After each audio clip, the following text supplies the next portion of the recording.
Welcome to Burlap Teachers. Enjoy the video. You begin by installing a proven ad blocker and enabling built-in privacy shields. Once done, whitelist any essential sites and immediately scan for extensions that inject ads. Remove suspicious ones.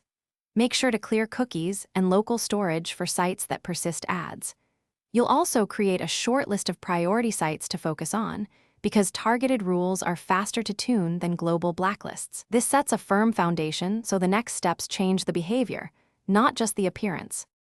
You now dive into precise filtering. Add curated filter lists and use the element picker to remove stubborn banners or video overlays. Next, make network changes. Update your host's file or configure router-level DNS blocking to stop ads across devices. Then scan for adware, run anti-malware, reset browser settings, and uninstall apps pushing ads.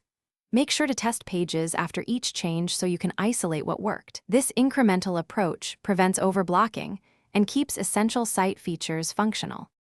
You finish by exporting your filters and backing up any hosts or router configurations so you can restore a working state quickly. Once done, monitor site behavior and add exceptions for sites that require ads or have paywalls, because rigid blocking can break features. Make sure to schedule periodic updates for filter lists and anti-malware scans. If something breaks, disable extensions one by one to locate conflicts. That single troubleshooting step usually reveals the culprit and gets you back to a clean, ad-reduced browser. Thanks for watching. Consider subscribing if this video helped you.